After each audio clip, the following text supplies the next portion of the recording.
Hey guys, welcome to BP the Bible Perspective. Deconstructing the white straw man argument. If black people just comply, cops will be good. Oh, black conservatives. Now, before we get into it, please like and share this video and subscribe to BP the Bible Perspective. And as always, if you have a thought or comment, add it to the comments section below. All comments are welcome. I want to deconstruct a video in which Greg Foreman, in his YouTube channel, is called The Black Conservative Perspective, basically said that his example, he's going to give us, meaning black people, the example of how to deal with police. And that if you follow his example, then there will never be any kind of tragedies. There would never be unjust shootings, Basically, what he's saying is that it's not the cops that's the problem. It's black people not complying, not being good, not being good Negroes. Now, I'm being funny there. But basically, that's what he's saying, that he's going to give us his example, and that becomes the model to show us how to avoid. And if you follow his example, we wouldn't have all of these multiple news clips of cops shooting unarmed black people and misbehaving. Let's look at the first clip. It is story time. Okay, now I know I don't usually do videos like this where I dedicate a whole video to story time, telling a personal story. However, I'm going to do that today because I think this story of this experience that I had with some police officers, more specifically highway patrol, state troopers, is a story worth telling, okay? Because there's a narrative that is being propagated by the mainstream liberal media about how white police officers interact with black men, okay? They're trying to make it seem like white police officers out here indiscriminately killing black men in the street, right? And if you get pulled over by a police officer and the police officer happens to be white, okay, then that's basically a death sentence for black men, okay? And me being a black man, I actually had a run-in with the police last week, okay? And lo and behold, right, I'm still here and alive to tell the story.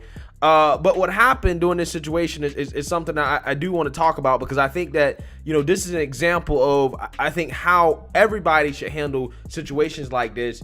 And if more people handle situations the way I did, right, in this situation, I think that the world would be a better place. And you would see a lot less negative interactions between police and, black people, okay? Or just in general, right? It doesn't matter who you are.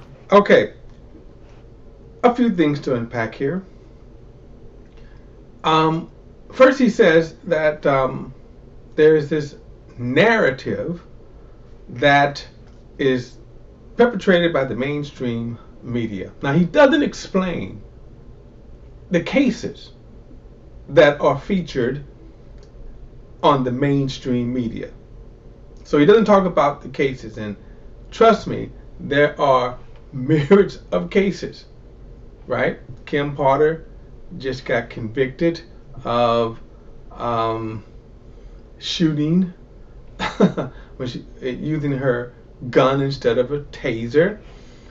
I'll come back to even talking about what was it justified, and really what I want to kind of unpack, mostly the biggest problem in his argument, and it's not even so much as the fact that he thinks that if you just be good, if you just comply, that cops won't do bad, that cops won't shoot unarmed people.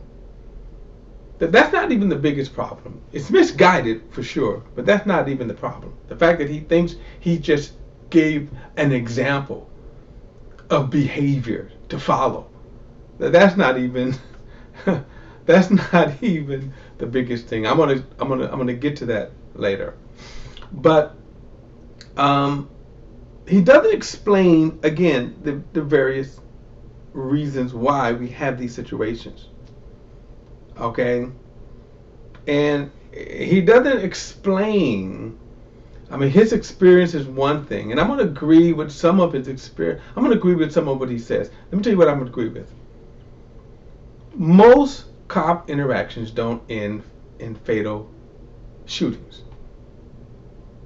Probably most cop interactions, you could say, are justified. In other words, even he's going to say, he tells the cop his experience with the cops, and but most cops' interactions are justified, meaning in some kind of way you violated the law. Okay. And I'm going to say that too, even if you want to say that, how the right and wrong way to interact with the police. When you encounter the police, you could, in your mind, say, how could I end this encounter in the fastest, safest way? And that might mean complying, not getting smart. I'm not saying that's a bad thing. I go through that all the time. If I'm coming home from work and the cops stop me, in my mind, I want to get home. I want to end this encounter and go home. And most of the time when the cops stop me, it's because I did do something wrong. But to say that that cops are never guilty, as he implies, is just nonsense. Now I'm going to cut through where he talks about his experience. And basically his experience is this. He was coming home one night, he was tired, he admits to speeding. Cop gets behind him and pulls him over. The cop says, hey, you were speeding. But then the cop also conducts a DUI test on him. And when the cop finds that, okay, you're not drunk, you could go on.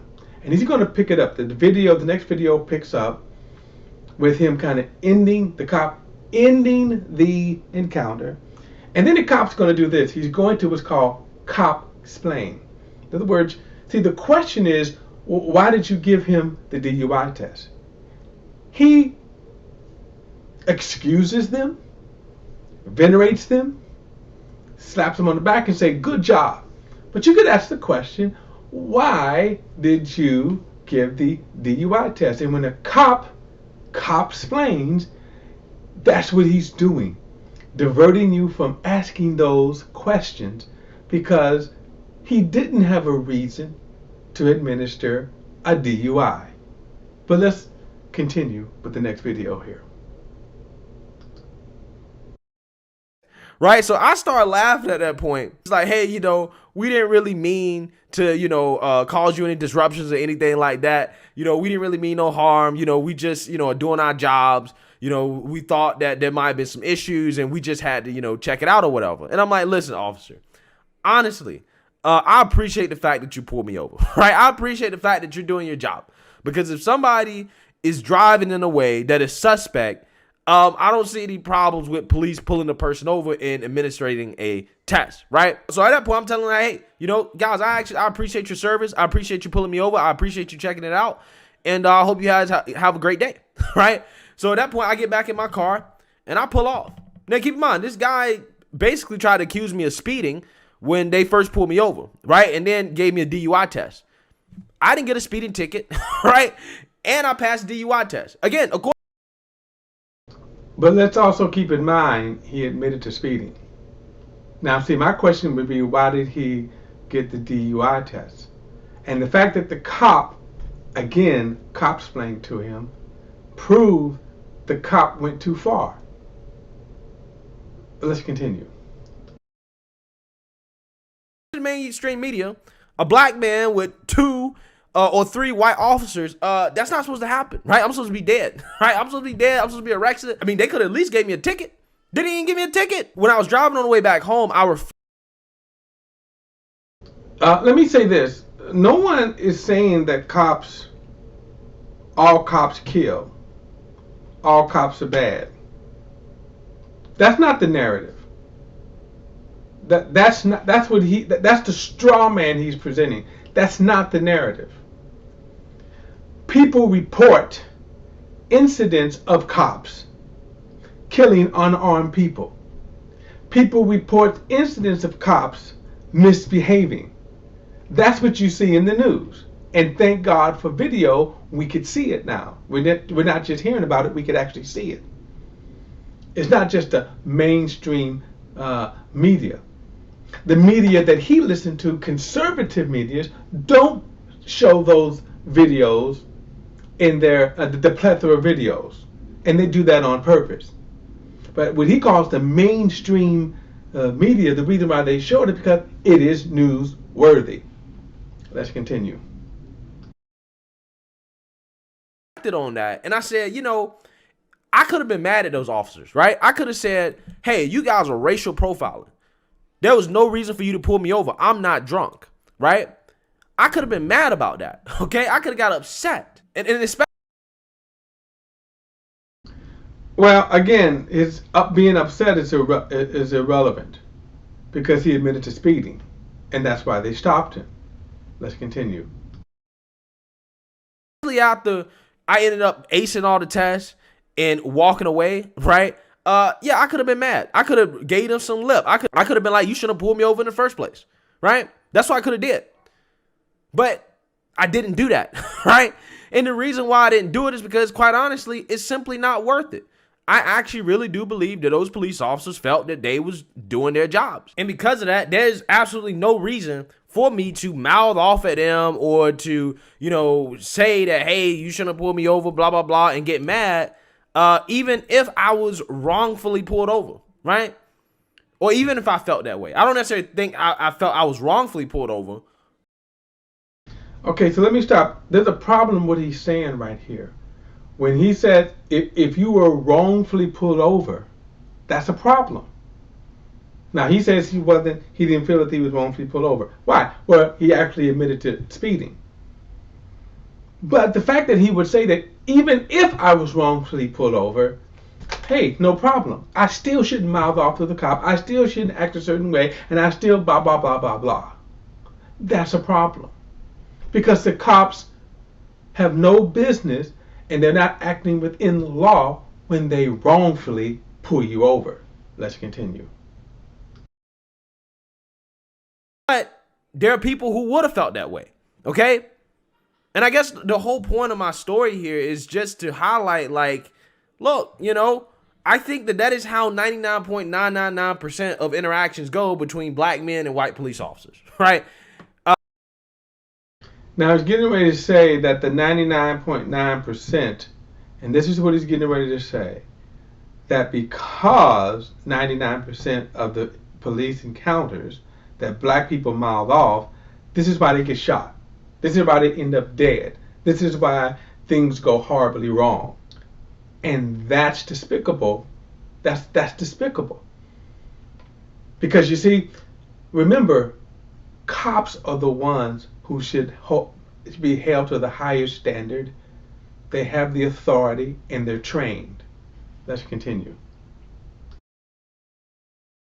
I think that in a situation like that, I could have been mad. Again, I could have been upset. I could have tried to escalate the situation.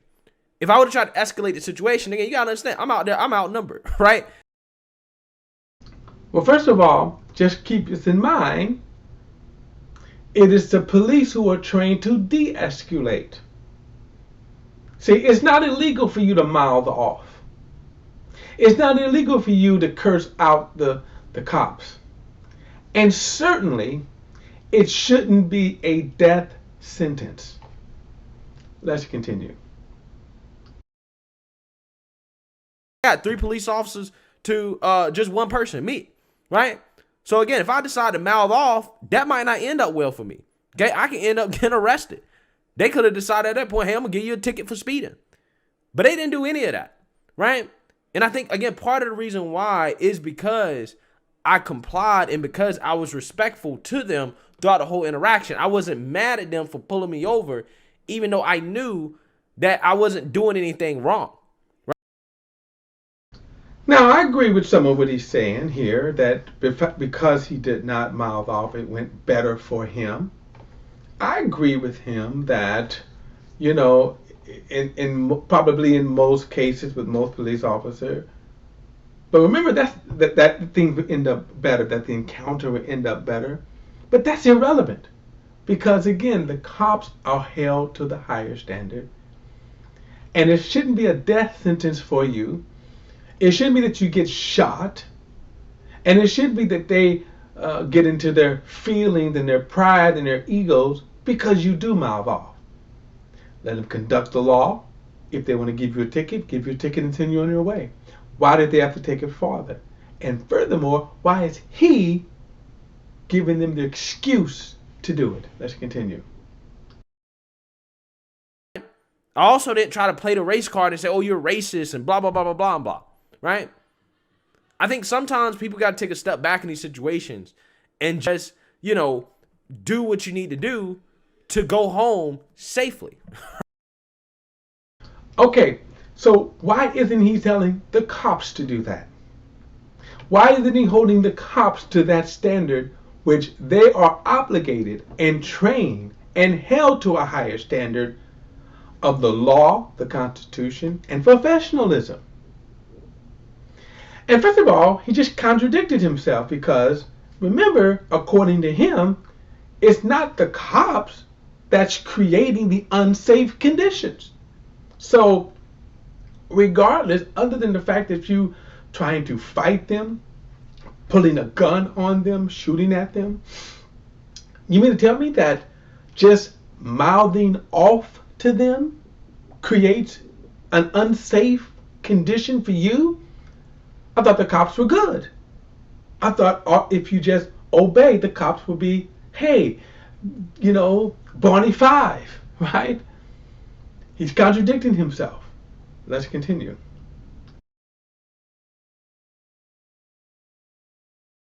Because at the end of the day, those officers, you can argue, was trying to make sure that I get home safely, right? So, again, most of the time when you hear about these stories that go in a tragic direction involving interaction with the police, most of the time it always has to do with somebody mouthing off at the police, somebody, resisting arrest, somebody doing something except just complying, showing respect, and just trying to get through the interaction as fast as possible, right?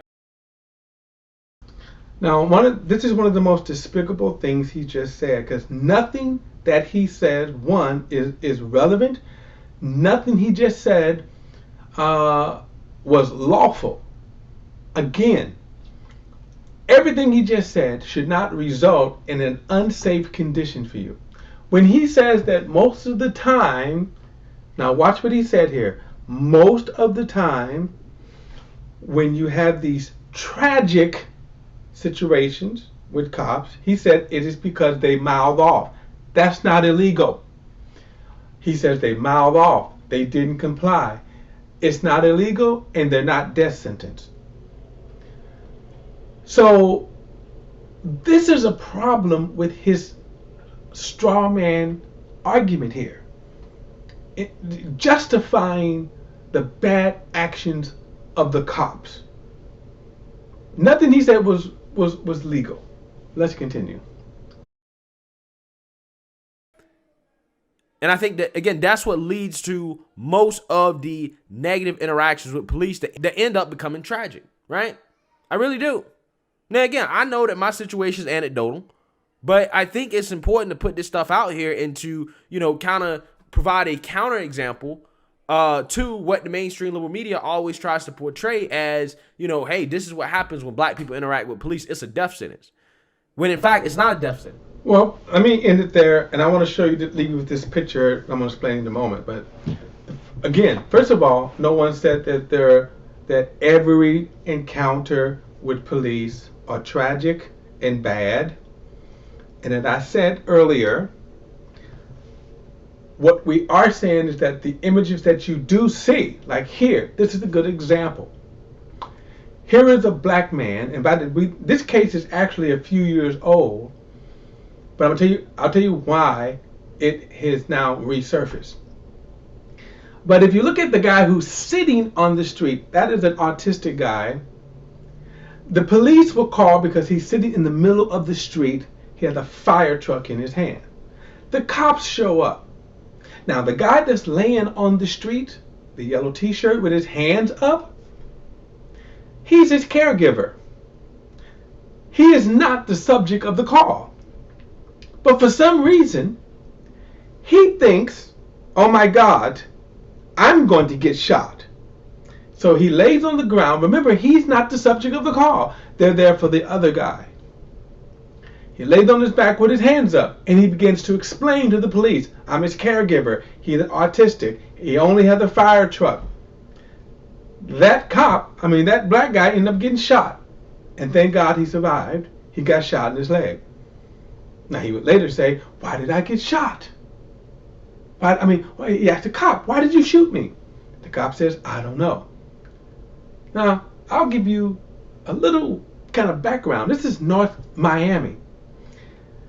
About a year previous to this incident, North Miami was caught using pictures of black faces, black mugshot, to practice and target. So why did he get shot? What was he doing that he wasn't complying, Greg Foreman? What was he doing that he wasn't complying?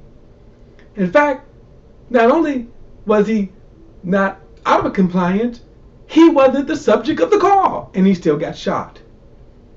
You see, the idea is that we have a cop problem, and the biggest problem about Greg's perspective, the biggest problem about his perspective, as well as a lot of conservatives, is that they switch and say the people are the problem. The people ought to comply.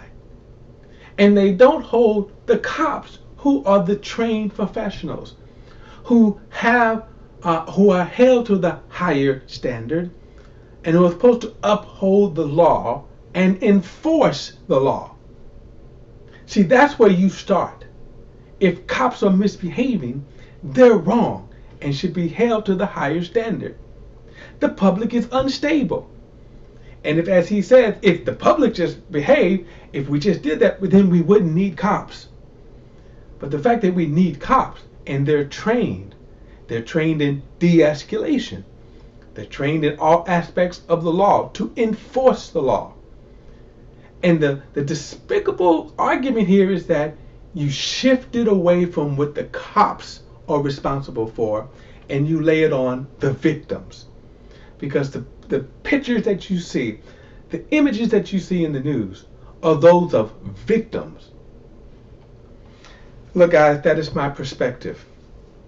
Don't forget to like and share this video, and subscribe to BP, the Bible Perspective. And I would love to hear your opinions and your thoughts.